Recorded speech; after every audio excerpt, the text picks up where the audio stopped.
Hi everyone, my name is Marian Johnson. I am 18 years old and I'm from Southampton County, Virginia. I've raised and show boar goats. We do the registered. I do show weathers and commercial. I show on the Showmasters Jackpot Series. I show pigs down in North Carolina and I love it. Agriculture is my life and I don't know where I would be without it. So today I'm going to teach you all a little bit about lambs and goats. And so let's get started. So these are a few different types of halters that you can use when showing your goat. When you show a lamb, you do not use anything. You use your hand, you put your fingers, these right here that I'm shaking, you put them under their jaw and you kind of pinch, hand over their nose, and you walk. And you can tap their sides, snap, tap their butt a little bit to help them walk on. And it takes practice. You have to break them with a halter first at home, and I will show you the halter. It's the same as a goat halter that you use to break. There is what we call a pinch collar. Now, you can have large pinches and little pinches, and I also have a pinch collar right here. So this pinch collar and this one are the same. The only difference is my shank that I have on them. And this one I have a long black one because I show my registered breeding does with that because you want their head to pop up. I show my wethers with this. This is also one of the newer trends in the livestock. It's a halter. It's basically just like a cattle halter. It's just smaller and for goats. And this one right here are your standard show chains. You can have a leather lead or a plastic lead. It really doesn't matter. They're just a chain. They go underneath their chin, and you walk them with that. Now this is your everyday halter. So I'll show you how to put it on in a minute, but you use this to break them. You tie them up with it. This is what you use for your lambs and your goats. I get mine from Tractor Supply. They're a Weaver brand, but you can get them anywhere. But I get mine from Tractor Supply. I think they're about $10 maybe, probably less. So the pinch collars that I showed you earlier, like this one, the littler one, and the one with the longer shank, they don't hurt the goats at all. It's just more encouragement to get them to walk beside you, but it also takes a lot of practice. You have to work at it at home.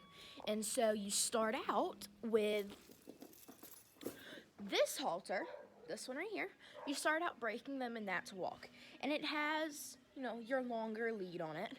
And so with the longer lead, you pull them because they have to learn somehow. So you start pulling them, and then usually what I do is I tie them up in the pen or somewhere with their head high and it tight so they can't get away, and all they can do is move.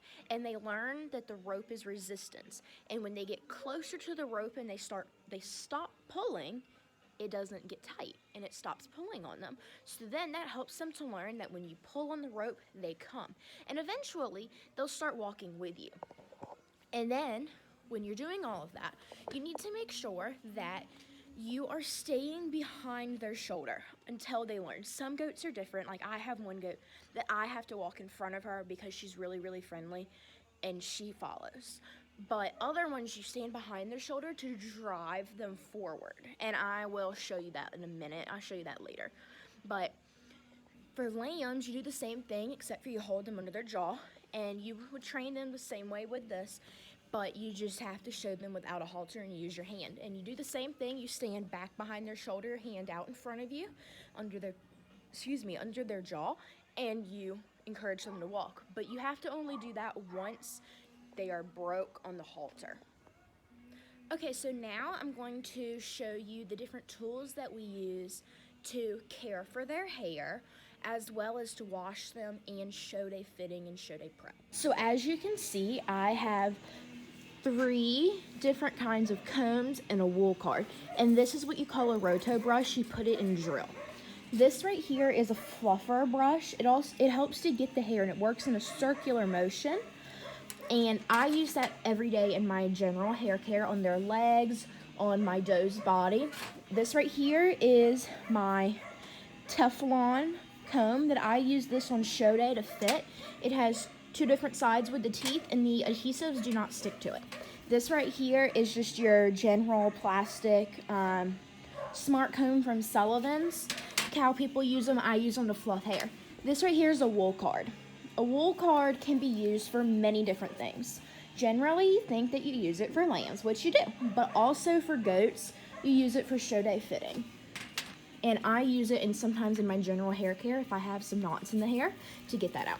This right here is a roto brush, and it goes in a circular motion, and there's a hair. As you can see, there are different lengths of bristles, and that's to get all the hair at all the different layers fluffed up. Now on show day, as well as every day, I wash with the Winners brand. It's Weaver Mild Shampoo. And you wash with that, and it is just really good on their hair. It doesn't really strip them of all their oils. And usually, I only wash legs in my daily hair care, and I will get to that in a minute. This right here is called Easy Clean. If you show horses, you may know what it is. But basically, it's a waterless shampoo. So usually at shows, we wash the night before or the morning of. And then if they get some dirt on them when you put them back in their pen, then you just spray this on them and you blow it out and it gets everything out. Then in my daily hair care, I also use Pro Pink. It's a sheen spray. It puts the oils back in their hair. And as well as Pro Charge. This is from Weaver.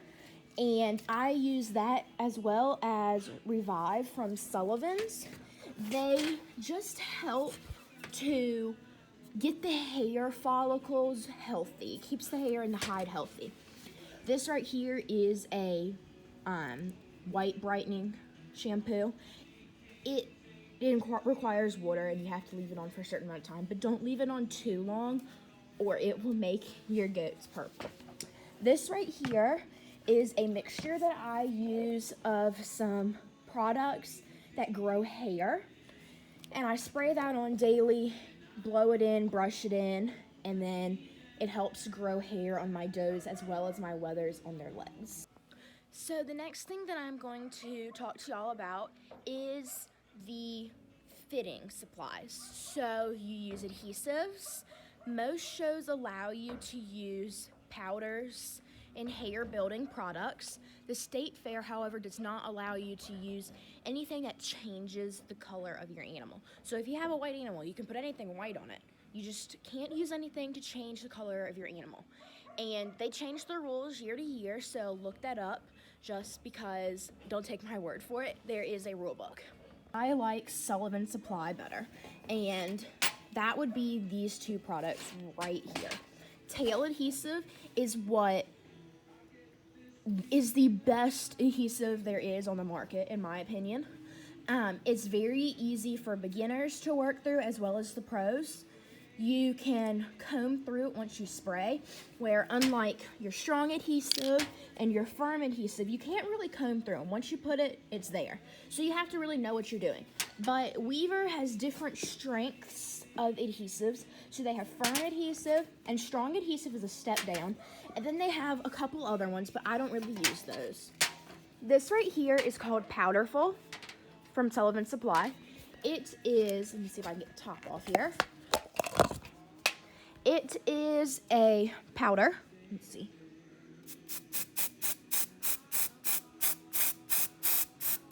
You see how that got whiter?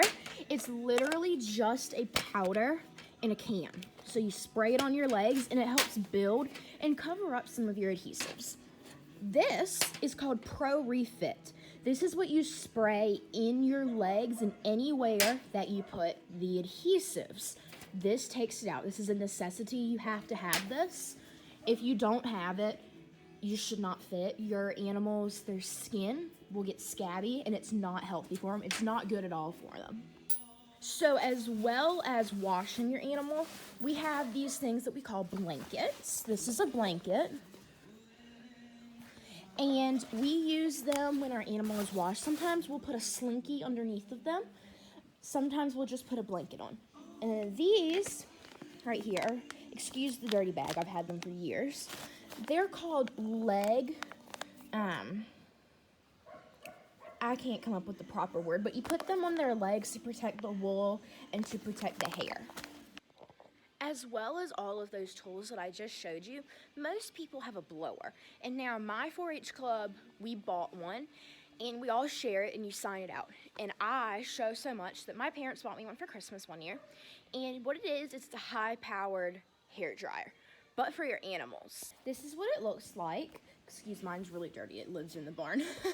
But it has 2 motors, 2 blowers, and then a heat booster. And you can also plug like your clippers into it.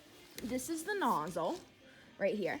And you blow the hair on your animal, whichever way you would like it to go.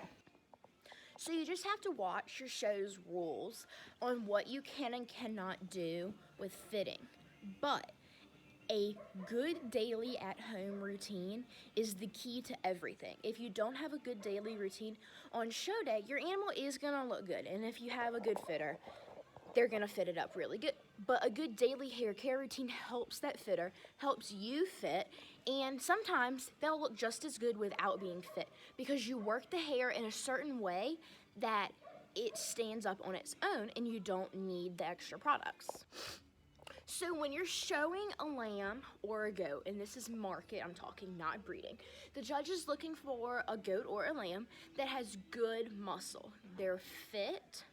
They have a 90-degree angle from their neck going into their back. It's straight, does not dip. Their underline is also straight. They're looking for good hard muscling on the brace. Not an over brace, but hard muscling. When they touch and they go to feel, it will be hard. They're looking for an animal that's wide in the front, has a good spring of rib. Now, breeding animals, they're looking for a ewe or a doe that is very feminine in her neck. She has a very long, elevated, elegant neck.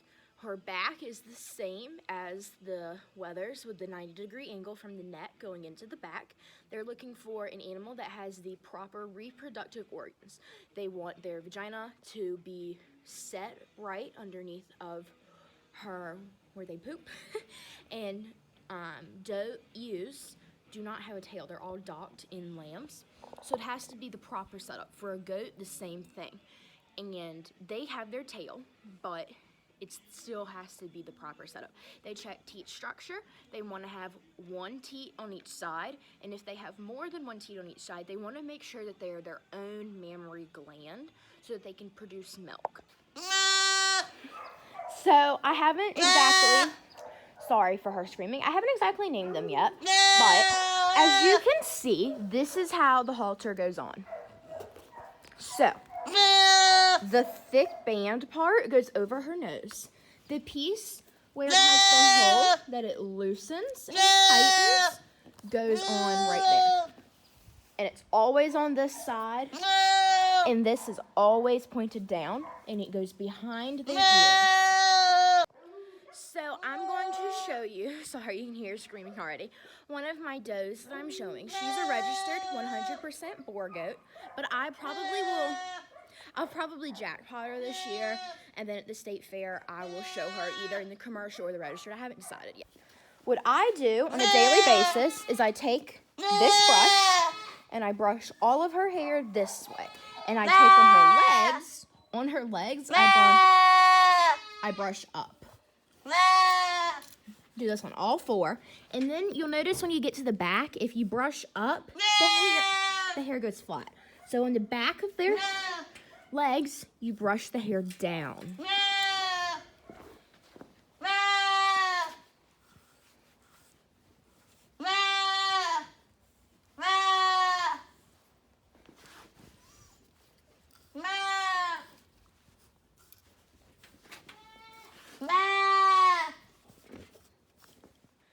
So usually what I do is I leave the goats on the stand for at least 30 minutes. It teaches them patience. They have to stand there, and they get over it eventually. She's still screaming. She'll get over it. She hasn't been worked with that much. They're just weaned, and usually I don't start working goats until they get a good weight on them. They start eating really well, and then that way the new stress won't exactly make their system say, oh my gosh, I don't want to eat. So I just let them grow for like a month or two after I wean them, and then I'll start messing with them like in that month or two, getting them friendly. But I don't really do much with them. So here she is on the goat stand. She sounds like she's in a lot of pain, but she's really not. They're just really, really dramatic. So this is what we call a goat stand. This is their headrest. You take the chain, and she's really little, but you put it behind their ears with their ears up in it. Usually, hers slide out sometimes, but it doesn't hurt them either way. It just props their head up in the proper position so that it is up and you can clip them and work their hair. So, and before I show you how to brace, you also do the same daily hair care with your lambs. You don't shear your lambs off typically until the day of your show. Excuse me. So, what you do is you condition them, you brush it in, you blow it out, you condition them, you brush it in, you let it sit, you rinse it out, and then you blow it dry, and then you do it again. Do that 4 times. Conditioner, as in like the conditioner that I put in my hair. Excuse me. And you do that every day, all 4 legs. I'm going to show you in a minute how you brace a goat. This is the same way that you brace a lamb. Okay, so this is how you will brace your lambs, and you also will brace your goats in the same way. I have been working with her for a few days, so she does understand it a bit more. You turn it this way, but you want them straight like this when you're on their profile, and I leave my halter on. You take your thumbs and put them under their ears, pointer fingers down their neck, pinkies in their jaw. You want their back feet even. Sometimes they don't want to do it. Touch them that way to push them back on it.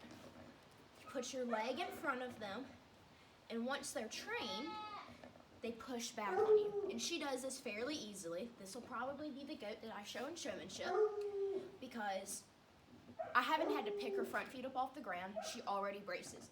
But if they didn't brace, you'd pick their front feet up off the ground with your pointer fingers under, and you push them back on their back legs, all the while having your leg in their chest, not in like this, just there pushing.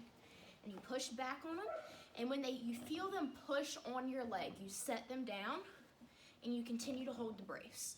And you do that repeatedly.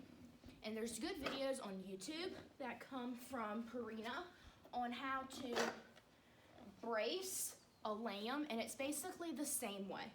And sometimes if they cough like that when you do that, they just do it because they're theatrical.